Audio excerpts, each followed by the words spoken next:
Good morning, class. Today we start the preparation of the alkyl halide because classification and nomenclature हम already discuss कर चुके हैं. So let us start the preparation of alkyl halide. Basic reactant for the preparation of alkyl halide is alcohol. या हम कह सकते थे कि it is prepared from alcohol. Alcohol means R OH, यानी those compound in which functional group is OH group. This OH group is replaced by halogen, then it forms alkyl halide. So first we react with halogen acid.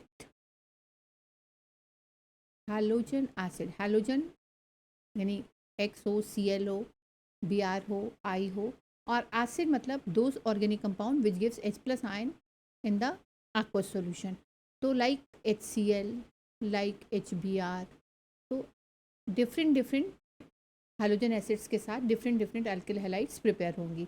तो first reaction को अगर हम rewrite करें तो ROH plus HCl it forms H2O plus RCl. It is alkyl halide. बेटा but ये reaction without catalyst proceed नहीं होगी because the order of reactivity towards alcohol is 3 degree, then 2 degree, then 1 degree. It means 1 degree alcohol room temperature पर easily react नहीं करेगा. सो यहाँ पर हमको कुछ कैटलिस्ट रिक्वायर्ड होगा and without catalyst it can not be possible. Clear. तो हमें कौन सा कैटलिस्ट पॉसिबल होगा यहाँ पर बेटा? ZnCl2 होगा और हम इसको यहाँ पे हीट करेंगे तब हमें 1 डिग्री अल्किल हैलाइड मिलेगा. क्लियर. अगर हम 2 डिग्री ले लेंगे तो केवल प्रेजेंस ही काफ़ी होगी, तब हमें हीटिंग रिक्वायर्ड कंडीशन बहुत शार्प नहीं करनी पड़ेगी. और 3 डिग्री रूम टेम्परेचर पर ही सिंपल हैलोजन एसिड से रिएक्शन करके 3 डिग्री अल्किल हैलाइड फॉर्म करेगा. क्लियर.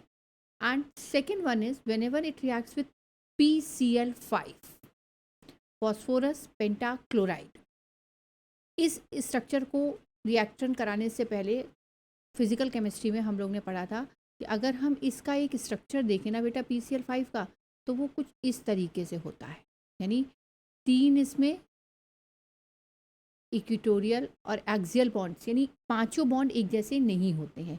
यहाँ पर एक्सियल और इक्वेटोरियल बॉन्ड्स अलग अलग डिस्टेंस पे अलग अलग लेंथ के होंगे, जिसकी वजह से जब भी हम PCl5 को ब्रेक करेंगे तो ये 3 Cl सेम नेचर और ये वाले 2 Cl सेम नेचर, तो ये दो एक जैसे करेक्टर को शो करते हैं. तो जब भी इस PCl5 की रिएक्शन हम कहेंगे किसी भी जगह पर ऑर्गेनिक कंपाउंड में करा रहे हैं, तो ये हमेशा ब्रेक किस पे होगा? PCl3 और Cl2 पे. इस PCl3 सिंपली इस अल्कोहल के मॉलिक्यूल्स के साथ ROH plus PCl5. So according to the nature of the PCl5 is break up into PCl3 and Cl2. This PCl3 connect with the oxygen atom of the alcohol and it forms POCl3. So we use PCl3. Remaining factor Cl2 is in the reactant form.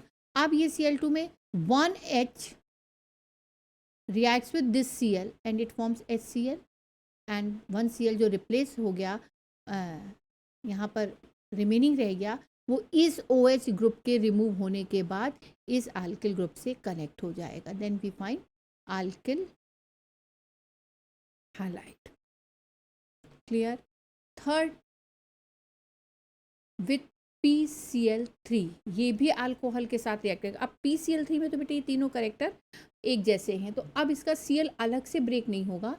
And whenever it reacts with OH group, तो पूरे Cl3 को react करने के लिए हमें 3 factors चाहिए होंगे alcohols के भी.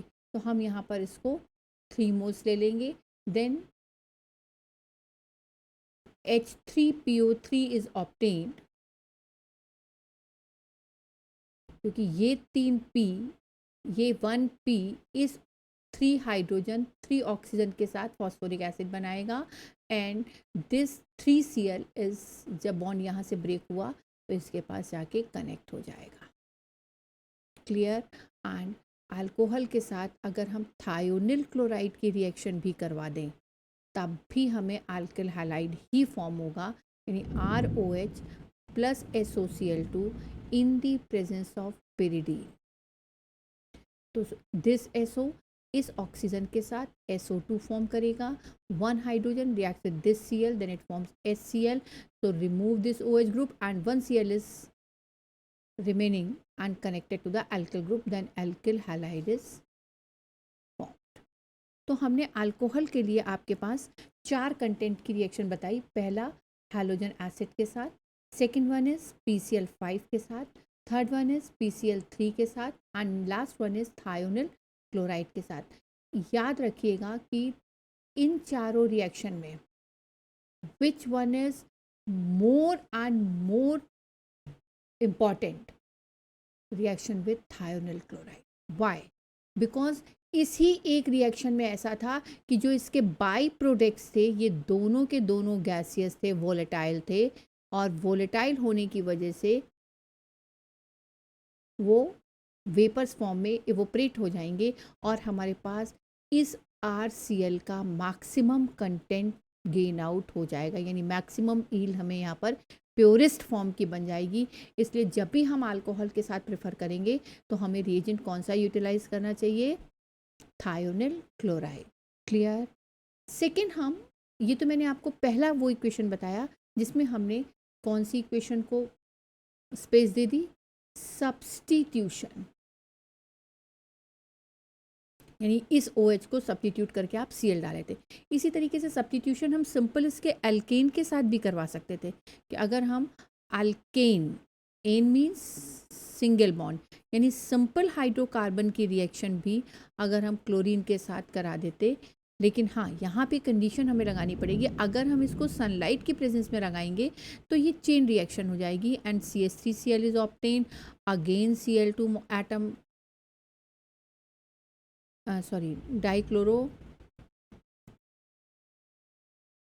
dichloromethane is obtained, again reacts with Cl2, then it forms trichloromethane, again Cl2 is formed, CCl4 is obtained। तो जब हम इस अल्केन की रिएक्शन किसी भी हैलोजन के साथ इन दी प्रेजेंस ऑफ सनलाइट कराएंगे तो ये हैलोजिनेशन रिएक्शन को शो करेगा, और इसमें चूंकि मिक्सचर ऑफ कंपाउंड्स आते हैं इसलिए इसको हम बहुत ज़्यादा इम्पॉर्टेंस नहीं दे पाते, क्योंकि बाद में इसको हमें शॉर्ट आउट करना पड़ेगा। सेकेंड, ये भी सब्स्टिट्यूशन का ही फैक्टर था। अब सेकेंड एक केस ये भी हो सकता था कि हम इसको एडिशन रिएक्शन से भी फॉर्म करते, और एडिशन रिएक्शन में ऑब्वियसली बात है कि अगर हम एडिशन करा रहे हैं तो हमारे रिएक्टेंट के पास पाई बॉन्ड प्रेजेंट होना चाहिए, क्योंकि पाई बॉन्ड ही ब्रेक करेगा और ब्रेक करके अपने में किसी भी कंटेंट को ऐड कर पाएगा। तो इट मीन्स कि सिंपल अगर हम देखें तो CH2 double bond CH2 reacts with HBr, then this content break up into H plus और Br minus ion, pi bond is break, तो half valency open here and half valency open here, तो 1H connected to that carbon and this Br is this carbon, so the product is CH3 CH2 Br। ये addition reaction जब ये symmetrical amines में हो, alkenes के साथ होगा, जब ये symmetrical alkenes, what do you mean bye symmetrical alkenes? What do you mean bye symmetrical alkenes? Symmetrical alkenes means हुआ कि जब भी डबल बॉन्ड को हम कंसीडर करें, कार्बन के दोनों तरफ नंबर ऑफ हाइड्रोजन सेम होते हैं, तब हम उसको कहते हैं सिमेट्रिकल एल्कीन्स। क्लियर? तो हमारे पास जो प्रोडक्ट आया था वो आया था CH3 CH2 Br। Clear? But when unsymmetrical alkene is present, अगर यही केस हम अनसिमेट्रिकल एल्कीन्स में डिस्कस करें तो अनसिमेट्रिकल मीन्स क्या हुआ, यहीं पर ही आपको समझना पड़ेगा, क्योंकि जितने कन्वर्जन्स होंगे वो इसी एक पॉइंट पर आकर के बच्चे को कंफ्यूज करते हैं। Unsymmetrical alkene, ene means double bond, unsymmetrical यानी जिसमें सिमेट्री नहीं है, यानी डबल बॉन्डेड वाले कार्बन पे सिमेट्री नहीं है। सिमेट्री नहीं है means number of hydrogens are different. Clear? That compound is called unsymmetrical alkene. whenever it reacts with alkyl halide, then two possibility takes place. अब अगर ये पाई बॉन्ड टूटेगा तो दो तरीके हो सकते थे भाई, एक बॉन्ड इधर वैलेंसी फ्री हुई, एक इधर, तो एक बार H इसके साथ जाता है, एक बार H इसके साथ जाता। तो जो हमारे पास दो पॉसिबिलिटी आई वो आई, एक बन सकता था प्रोडक्ट अपने पास CH3 CH2 CH2Br, और दूसरा प्रोडक्ट बन सकता था CH3 CHBr CH3। अब अगर आप इनकी IUPAC लिखिए तो पहले वाले कंटेंट का नाम हो गया 1 bromopropane and another is 2 bromopropane. Clear? जब कन्वर्जन में हमारे पास आता है कि how will you obtain 2 bromopropane from propane, तब हम कौन सा प्रोसेस प्रोसीड करेंगे? ये दोनों प्रोडक्ट बनेंगे बेटा, लेकिन ये दोनों प्रोडक्ट अलग अलग कंडीशन पे फॉर्म होंगे। पहला कंडीशन हम इम्प्लीमेंट करते हैं जिसे हम कहेंगे Markovnikov rule, and according to the Markovnikov rule negative part of the addendum, what do you mean by addendum? Addendum means होगा अटैकिंग या अटैकिंग रिएजेंट। तो हमारे इस इक्वेशन में अटैकिंग रिएजेंट क्या है? HBr। इस Br का निगेटिव पार्ट, तो जब आपने HBr को ब्रेक किया तो हमारा ब्रेक हुआ H प्लस और Br minus. Negative part of the addendum goes to that carbon atom where the minimum number of hydrogen is present. यानी अब हमारा ये Br, जब मार्कोनिकॉफ रूल को फॉलो कराएंगे तब ये Br second number of carbon पे कनेक्ट होगी और हाइड्रोजन इज फर्स्ट पे, and then we find the 2 bromopropane. Clear? Any doubt? No. अब अगर हमें 1 ब्रोमोप्रोपेन बनाना है तो इस मार्कोनिकॉफ रूल के अगेंस्ट रूल फॉलो होता है, that is called anti Markovnikov rule, या इसी को कहेंगे हम खैरश इफेक्ट, या इसको हम कहेंगे पर ऑक्साइड इफेक्ट। यानी whenever the reactants are same but in the presence of peroxide this reaction is proceed, then we find 1 bromopropane against the Markovnikov rule। तब हमारे स्टेटमेंट क्या आ गया कैरिश इफेक्ट का, कि the negative part of the adding molecules in the presence of peroxide goes to that carbon atom where the maximum number of hydrogen is present। यहाँ पर maximum is not this, maximum and minimum only considered to the double bonded carbon atom। Is it clear? Yes, very good। और third हम इसको prepare कर सकते थे बेटा simple एक हैलोजन एक्सचेंज मेथड को यूज़ करके। ये भी आपके यहाँ बहुत इंपॉर्टेंट इक्वेशन है। हैलोजन एक्सचेंज का मतलब हुआ कि अगर हमें पर्टिकुलर कंपाउंड बनाना है, fluoro compound, then we use Schwarz reaction। This is the name reaction, Schwarz reaction.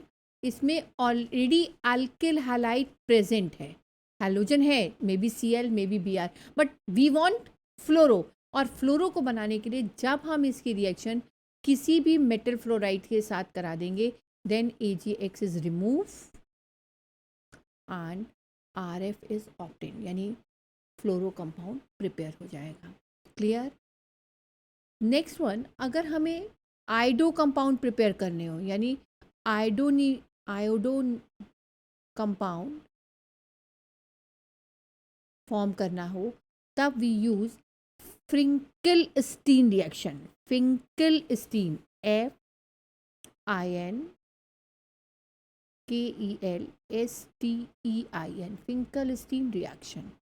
और इस फिंकल-स्टीन रिएक्शन में भी सेम प्रोसेस होगी कि अल्किल हैलाइड तो ऑलरेडी हमारे पास था, but we want only iodo compound, then this alkyl halide is treated with sodium iodide in the presence of dry acetone then this NaX is removed and Ri यानी आइडो compound is prepared. Clear? तो जितने हमने equations अभी आपको discuss किए ये सारे के सारे किससे रिलेटेड थे? केवल only and only preparation of alkyl halide. यहाँ पर एक फैक्टर और सीख लीजिए कि अगर ये अल्किल हैलाइड दो तरीके के कंपाउंड, अगर ये हमारे पास डबल बॉन्डेड कंपाउंड है तो हमारे पास प्रोडक्ट कुछ इस तरीके का भी फॉर्म हो सकता था और हमारे पास कंपाउंड कुछ इस तरीके का भी फॉर्म हो सकता था. एम आई राइट?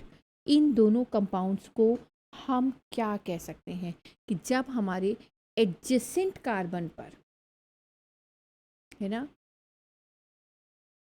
सॉरी, एल्कीन के साथ रिएक्शन कराते हैं तब ये आएगा. तो जब ये आएगा तो पाई बॉन्ड ब्रेक हो चुका होगा.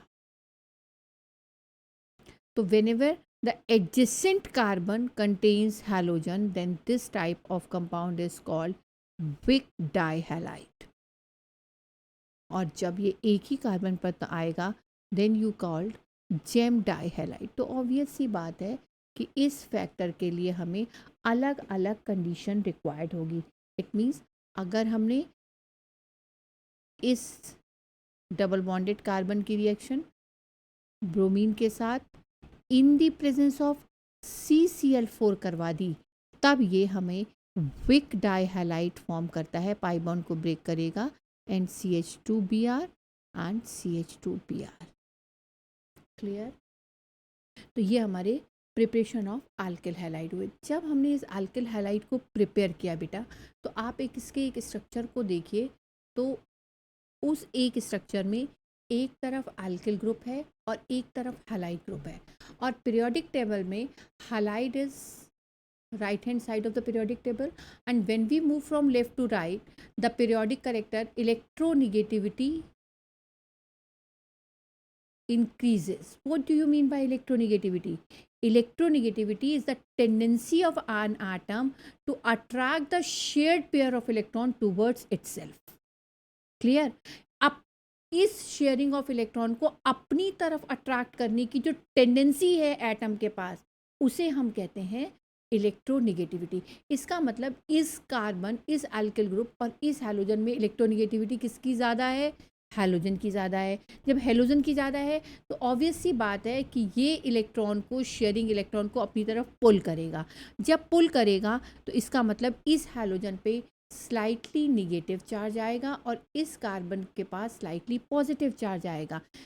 दो different poles are develop in the alkyl halide. It means कि ये अल्किल हैलाइड का नेचर कैसा होगा? पोलर इन नेचर होगा. क्लियर? अब इसकी पोलैरिटी कैसे बॉन्ड लेंथ के साथ एक्सप्लेन की जा सकती है और कैसे इसको हम बॉन्ड डिसोसिएशन एंथैल्पी से भी कनेक्ट कर सकते हैं. ये दोनों छोटी सी बातें हैं जो कि हम लोग जब यहाँ पे क्लियर कर लेंगे तब नेक्स्ट वीडियो के में हम लोग नेक्स्ट टॉपिक को जब डिस्कस करेंगे, that is called chemical property, तो हमें इजी हो जाएगा प्रिपरेशन के साथ साथ इसको भी समझना. ठीक है? तो इस पोलैरिटी का मतलब हुआ बेटा हैलोजन. और हैलोजन हमने पढ़ी थी कि फ्लोरीन, क्लोरीन, ब्रोमीन, आयोडीन और एसिटिन. और जब डाउन द ग्रुप हम जाते हैं तो हमारा क्या होता है? एटॉमिक नंबर बढ़ता चला जाता है. जब एटॉमिक नंबर बढ़ता है बच्चा तो हमारा मास भी बढ़ता है. यस. और जब एटॉमिक नंबर बढ़ता है तो न्यूक्लियस से आउटर मोस्ट ऑर्बिट का डिस्टेंस भी इंक्रीज करता चला जाएगा. क्लियर? तो इसका मतलब कि जैसे जैसे हम नीचे के साइड मूव करते हैं पीरियोडिक टेबल में एटम का साइज क्या करता है? एटम का साइज इंक्रीज करता है. यस. और जैसे जैसे एटम का साइज इंक्रीज करता है वैसे वैसे उसकी बॉन्ड लेंथ भी इंक्रीज करती है. क्लियर, क्योंकि देखो न्यूक्लियस से डिस्टेंस बढ़ता चला जा रहा है, बॉन्ड लेंथ बढ़ती चली जा रही है। जब बॉन्ड लेंथ बढ़ती चली जा रही है तो इसका मतलब बॉन्ड क्या होता जा रहा है, अपना वीक होता जा रहा है। और वीक होगा इसका मतलब इसको डिसोसिएट करने के लिए हमें less amount of energy required होगी। इट मीन्स कि when we move from top to bottom in a group, size increase, size increase तो bond length increase and the bond dissociation enthalpy decreases. Clear? कोई doubt? इसी एक इसका मतलब जब हम जैसे जैसे नीचे साइज जाएंगे ना बेटा, वो वाले कंटेंट बनेंगे भी कम हमारे पास। उसका बस रीज़न ये होगा, लेकिन फ्लोरीन भी एनामोलस बिहेवियर शो करता है, इसलिए फ्लोरो कंपाउंड भी बहुत रेयर बनेंगे। तो देखिए इसीलिए मैंने जो हेलोजन एक्सचेंज मेथड में आपको कंपाउंड बनाए वो या तो फ्लोरिनेशन का बनाया है, क्योंकि ये कंडीशनल था, small size, absence of D orbital, और इन सब की वजह से इसमें जो है वो पॉसिबिलिटी कम थी, ओनली पी पाई बॉन्डिंग की पॉसिबिलिटी। और आयोडीन साइज में बहुत बड़ा था, फोर्स ऑफ अट्रैक्शन बहुत कम हो रहा था, और जब फोर्स ऑफ अट्रैक्शन कम होगा तो इसका मतलब वो मॉलिक्यूल बहुत ज़्यादा देर तक स्टेबल नहीं रह पाएगा। उस स्टेबिलिटी के लिए भी हमें कुछ कंडीशन अप्लाई करनी पड़ेंगी। यहाँ तक बात समझ में आ गई आपके? अब एक इक्वेशन आप अल्किल हैलाइड की, तो जितनी आपके सिलेबस में है वो हमने डिस्कस करी। एक इक्वेशन बेटा एरिल हैलाइड की भी हम प्रिपरेशन इक्वेशन डिस्कस कर सकते थे, आज सिंपल एज दैट कि पहला तो हम वही सब्स्टिट्यूशन रिएक्शन से, इसमें भी substitution reaction means halogenation, halogen के सब्स्टिट्यूशन। तो benzene ring reacts with chlorine in the presence of halogen carrier FeCl3 के प्रेजेंस में रिएक्शन कराइए। तो एनी ऑफ द हाइड्रोजन जो कि बेंजीन के 6 कार्बन, 1 2 3 4 5, किसी भी कार्बन के हाइड्रोजन के साथ एक Cl HCl बनेगी, because all the 6 carbon are in same nature and then it forms chlorobenzene. Clear? Second हम इसको प्रिपेयर करते हैं सांडमेयर रिएक्शन से, और कई बार ये सांडमेयर रिएक्शन आपको नेम रिएक्शन के फॉर्म में आती है, कई बार आपको ये कन्वर्जन के फॉर्म में आती है, कई बार आपको ये व्हाट हैपेंड व्हेंस के फॉर्म में आती है। इस सांडमेयर रिएक्शन को समझने से पहले हमें एक वर्ड जो कि इनकी प्रिपरेशन में है कि freshly prepared diazonium salt is treated with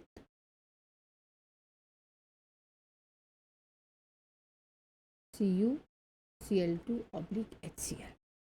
ठीक, यहाँ पर हमने बहुत प्रेशर दे के एक बात कही, फ्रेशली प्रिपेयर्ड डाइजोनियम सॉल्ट, यानी हमें डाइजोनियम सॉल्ट को भी प्रिपेयर करना पड़ेगा, तभी हम इसको फॉर्म कर पाएंगे, है ना।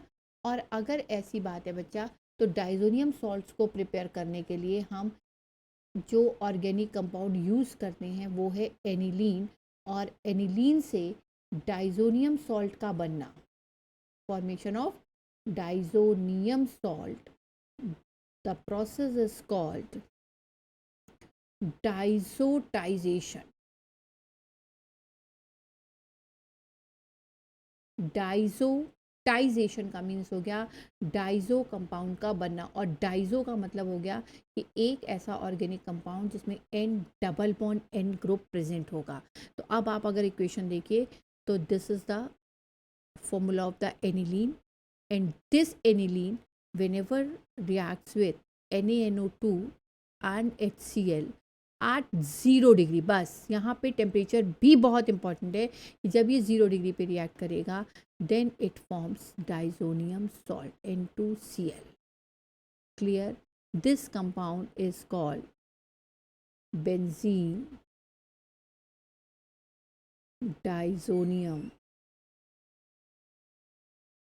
क्लोराइड। और इस बेंजीन डाइजोनियम क्लोराइड की रिएक्शन अब आप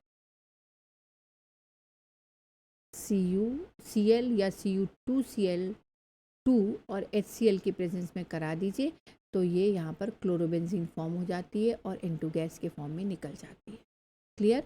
इसी तरीके से अगर आप इस डाइजोनियम सॉल्ट की रिएक्शन Cu2 Br2 और HCl की प्रेजेंस में करा देंगे, then you find bromobenzene and N2 is removed as a gas.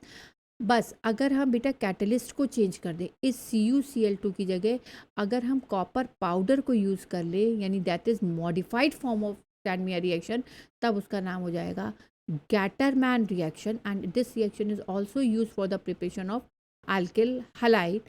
This benzodiazonium salt treated with copper powder इसलिए बिकॉज इसका एड्जॉर्प्शन सरफेस ज़्यादा हो जाएगा, और एड्जॉर्प्शन सरफेस ज़्यादा होगा अगर हम पाउडर फॉर्म में लेंगे, एक्टिव सेंटर ज़्यादा होंगे, तो इसमें जो प्रोडक्ट की ईल्ड होगी वो और अच्छी आ सकती है। इसलिए हम इस प्रोसेस को भी यूटिलाइज कर सकते हैं। Is it clear? तो आई थिंक आपको ये प्रिपरेशन आज समझ में आ गई। क्यों क्लास, कोई डाउट नहीं? अब इस सारी इक्वेशंस को एक बार आप रिवाइज करिएगा, इसको अगेन अपनी कॉपी पे रीराइट करिएगा with the name of the reactant and product names, क्योंकि कई बार क्वेश्चन आपके नाम से पूछे जाते हैं बेटा। तो पहले आप इनकी रिटन प्रैक्टिस करेंगे, देन नेक्स्ट क्लास में हम आपको इसकी प्रॉपर्टीज़ डिस्कस करेंगे। क्लियर?